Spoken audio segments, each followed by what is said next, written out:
Hello, good afternoon, class and Professor Barteau. Today I will be teaching a class about domestic violence, also called intimate partner violence. Uh, First, I want to emphasize the importance of non-judgmental environment, and secondly, self check that we're self-aware that we aren't going into anything with any of our own personal biases about the subject. Next, I want to go over some common myths about interpersonal violence, myths and stereotypes. One myth is that domestic violence is a family matter and it should be kept private. Another myth is that it only affects a small percentage of people. 1/3 of all women report having being abused at some point in their life. That's a lot. Another myth is only women are abused by men. There are examples: men victimized by women, men victimized by other men, women victimized by women. The occurrence in lesbian, gay, bisexual, transgender communities are about the same rate. So if we see a woman couple, you can't say, well, that's not an issue for them. We have to be mindful to treat everybody as that it could be happening to. Another myth is it's only happens in low-income societies or families. People with high income actually have more access and power. Abusers are violent. Another myth is that abusers are violent to everybody they're around, so you would know.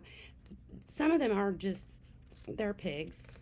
I'm sorry, but they are very good at convincing their coworkers, their family, the victim's family, that they can be very charming.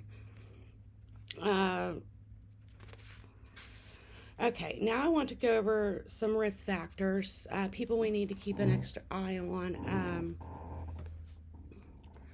According, I did research on Ernstmeyer and Chrisman 2022. Our first highest risk factors are the same with other abuse. It's pregnancy, elderly, and small children.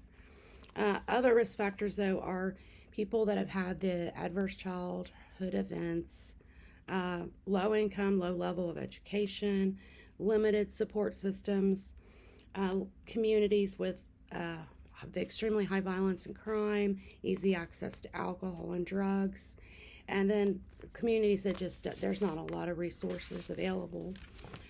When we're doing assessment, there's two different signs. You have your visible and your invisible. Visible is going to be stuff you see anatomically, and then invisible is the body language, expressions, mannerisms, interactions. Some visible signs to assess for are bruises, injuries in different stages of healing all over the body, concealed or centralized trauma, and those are like you're thinking torso, but you also, like an example, if somebody's inappropriately dressed, if they're wearing long sleeve shirts, it's 90 degrees outside, they could be covering bruises or harm. Burns. There's some of the strangulation indicators are tiny red dots on the face and around the eyes, hoarse voice, difficulty swallowing, neck bruising.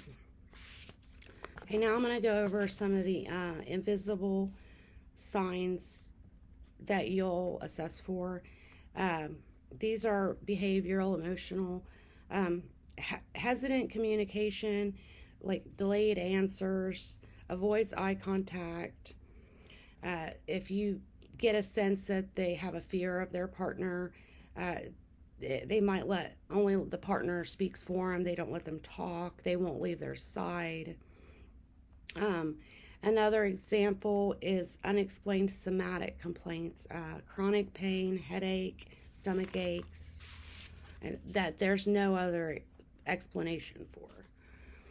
Uh, so, how do we make a difference? I looked up some interventions on when I researched YOSEP ETAL 2024. We need to know the types of abuse, and then we need to know the behaviors we're going to see with those particular types of abuse. We're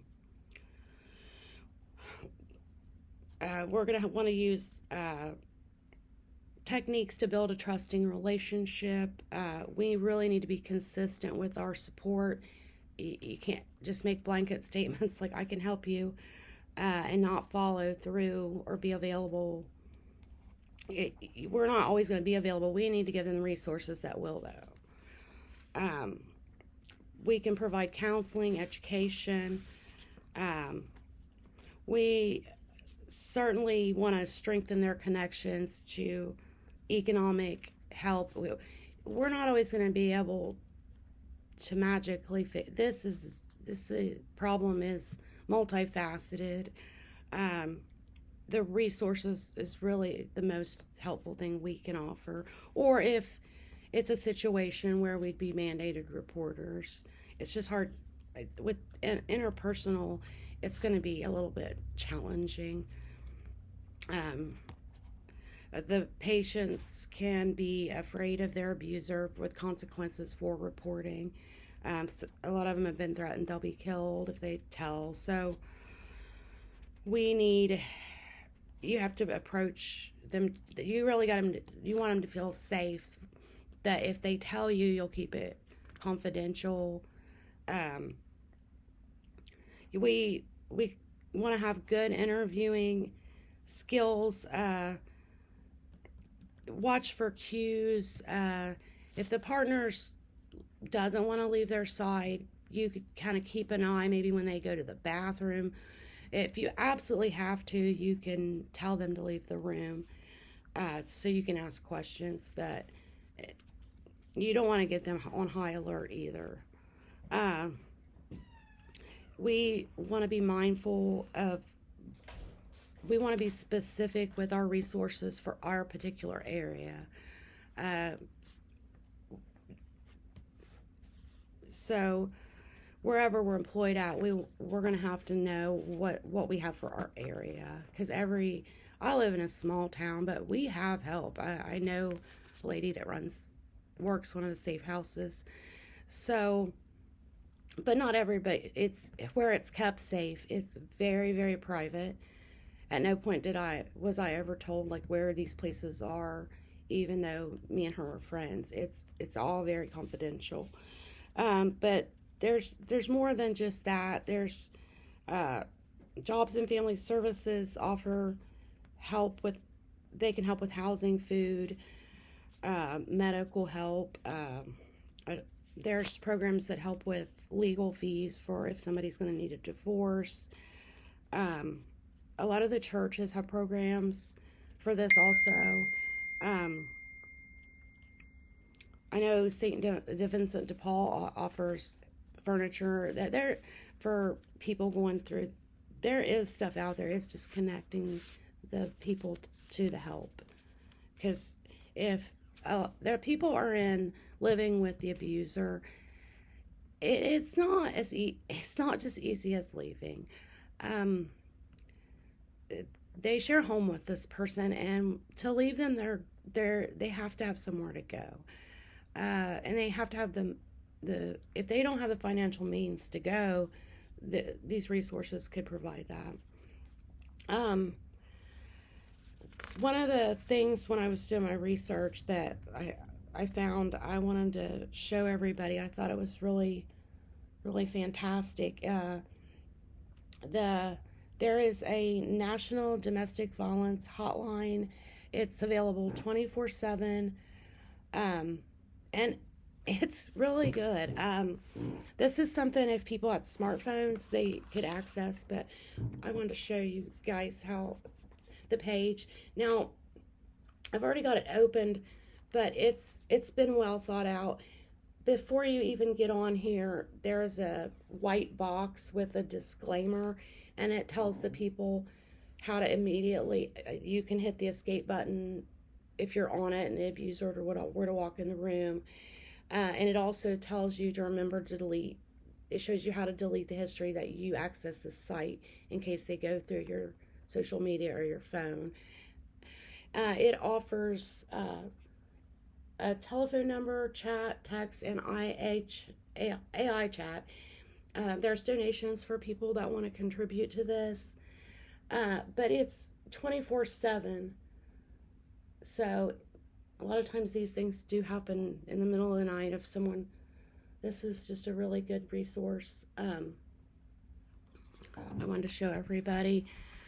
I went way over the 5 minutes. I'm really, this is something I care a lot about, and we all have to remember we can save a life. We can be the person that got them the help. Okay, thank you guys. Have a good day.